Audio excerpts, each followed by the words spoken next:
Hi everybody, I'm Bree the Plant Lady, checking in with a much delayed weekly garden tour here from the gardens at the White House. I've had a rough couple of days with really severe food allergy reactions. It's taken like everything out of me, but I'm feeling good today. We got a half an inch of rain last night, much needed. We need a lot more than that, but you know, beggars can't be choosers. And today is like a really weird atmosphere. It's cloudy, it feels actually kind of cool, and I am enjoying every bit of it. It's a bit windy, so hopefully the audio won't be too bad. But I'm really excited to show you because all the gardens here at the White House look great.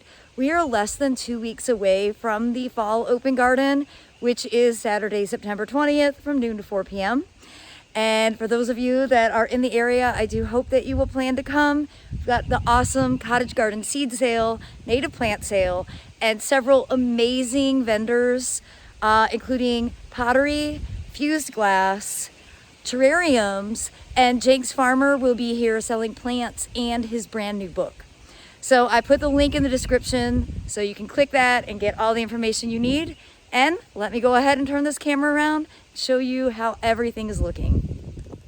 Well, it's not every day that you get a glimpse of Reginald, who is showing me actually that I missed, oh good Lord, I missed a gigantic eggplant. Let's go ahead and get this. This is Ping Tung, and it really is a great eggplant. I try to harvest them smaller than that. And I am eating eggplant and squash basically every day because I have so much of it. I am not allergic to those things, so that is awesome. Anyone curious, I ate vegan ice cream and nearly died. And vegan ice cream is stupid. Nobody wants to eat that anyway. So there you have it. But you could see the cotton okra combo planted here at the greenhouse is doing wonderfully. I'm really amused by this. I'm harvesting okra every single day. I can also eat that with no trouble. And lots of peppers are coming. Those tomatoes that I moved the pots of are really starting to produce. They're doing much better here where they have a proper trellis. And you're getting two cats for one. There's Ava Grace joining us for today's tour. I am gonna post a container garden tour, but just to give you an idea, all these pots are doing well. And I have been running a sprinkler here. I just started this week. Up until now, I've been hand watering this, but this week I started running a sprinkler on this section of the garden because everything has been wilting so dramatically. We are really, really dry here in central North Carolina, and that half of an inch of rain is, you know, not that it doesn't count, because anything is something, but we need a whole lot more than that. So the seeded foodscape on this side, remember this got planted on June 28th, is really doing great. It's also been really dry, so I've been running a sprinkler here, and you can see the sesame is really blooming quite well, and you see all the sesame pods. Those are going to be filled with seeds. The zinnias are doing wonderfully, and the cosmos are finally starting to bloom, and I'm hoping there'll be a lot more flowers in less than 2 weeks. This is definitely Cushaw squash. I thought it was Seminole pumpkin, but it's not, and I can say that with total assurance because look, there is the fruit, and that's actually the perfect size to harvest. So I should have my harvest basket. I'm just gonna go ahead and get it. Actually, there's another one right here, and you see how this is, it looks just like zucchini. And it's delicious. Oh my gosh, I see more. Oh good Lord, you guys. If you let them get really big though, they get really hard to cut and then they don't cook as the same. So I prefer this size, and it's like probably a day difference. So you really do have to pay attention when these are fruiting, because you let a couple of days slip and they turn into gigantic things. You guys, I just noticed this cute hummingbird moth here. Hopefully it's not injured. It's just precious. I love these so much. You almost never see them sitting still. I know in my last video I said I would have this border weeded, and I haven't done it. So I'm not gonna give you too close of a view. I really do need to do it. I will.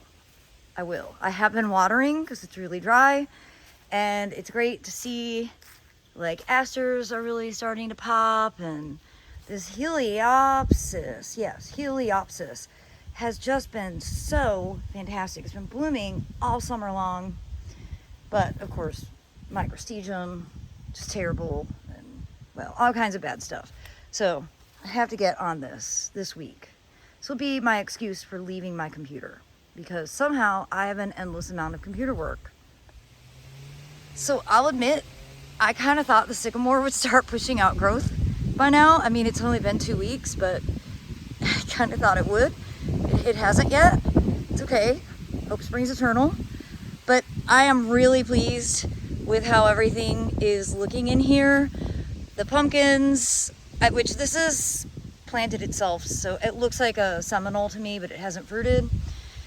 This also is a pepper that just planted itself, and it's doing great. And I just have harvested so many peppers. I've actually harvested 3 harvest baskets today. So I'm like, if I don't totally need them, I'm just going to leave them on the plant.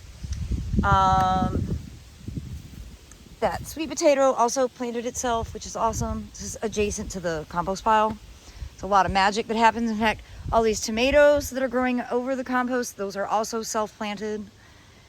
And this border, with being in more sun, and I have been running sprinklers, is really doing great. You could see how the Seminole pumpkin is totally doing its job, taking over as a ground cover, which has been my aim all summer long.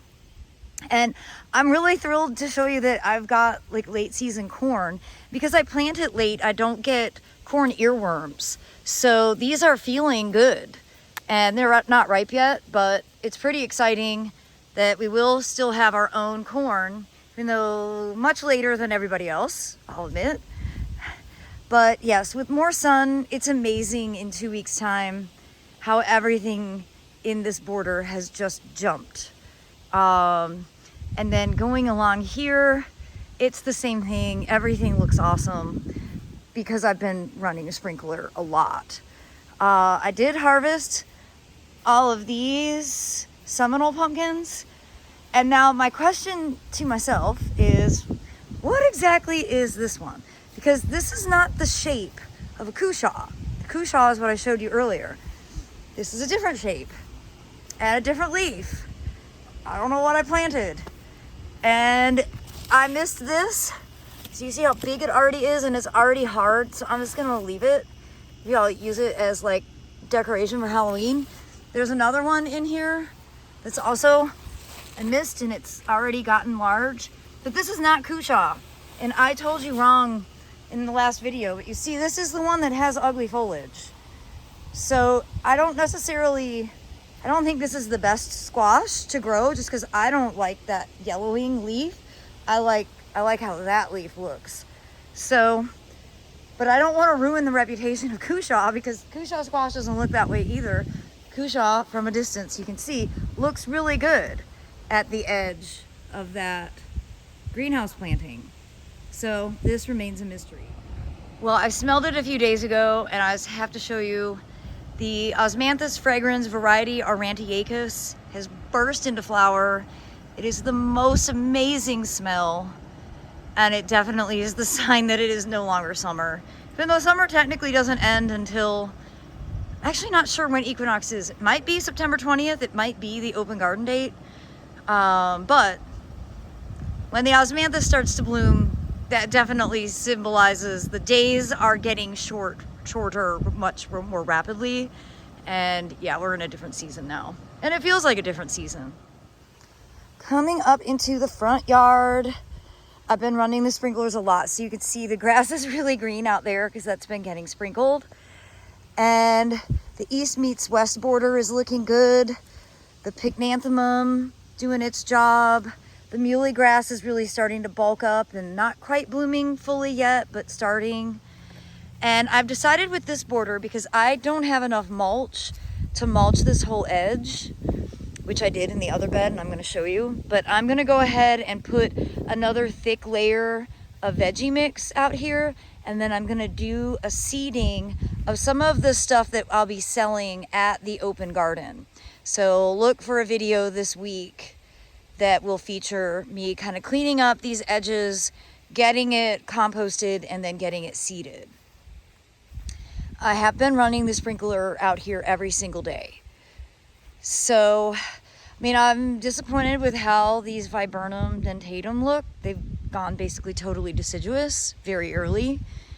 But everything else is like responding to the irrigation, so that's something positive. The carex in the middle looks terrible, but that's just drought stress and it's too much sun. It's okay. It is what it is. I think the essence of these beds is I'm never gonna be totally in love with them every week of the year. I have moments where I love them a lot, and I have moments where I'm like, you should not be working in horticulture. And that's a weird, humbling feeling. But I hope you'll agree that cleaning up the edge makes a world of difference. So this bed was an absolute disaster. In fact, Aiden was like, oh my gosh. Yeah, he was like, what have we done? This looked better as grass. And so I took some time this week and cleaned up the edges and mulched with the little bit of mulch that I had left, and boom. It's like magic, a completely different space. I did do some cutbacks just because I couldn't handle how some of the dead seed pods looked. And you know what? I've decided that is up to me as a gardener. And if other people like all the dead stalks, leave them. But if you don't like them, then you can cut them down. And we all get to have our own take on how we manage these native plants that kind of get unruly. But overall, I think now that the edges are neat and tidy, the chaos inside the bed, it reads as a bit more intentional. I think that is the main, I'm going to use the word problem, even though I'm not sure problem is the right term. But I think that's the main issue with these native plantings, is that they look wilder than what a lot of people are used to from a landscape perspective. And I was aiming to not have that happen here, and it's happened. And the plants just, they run, they spread, they seed, and it's difficult to maintain them in a really orderly way, and that's not really the point. But it is something that you have to sort of wrap your head around, and I have not wrapped my head around it yet. And I'm like 2.5 years in on this project. I mean, it's the same thing with this bed. Like, I really liked this bed 2 years ago before the Solidago took over.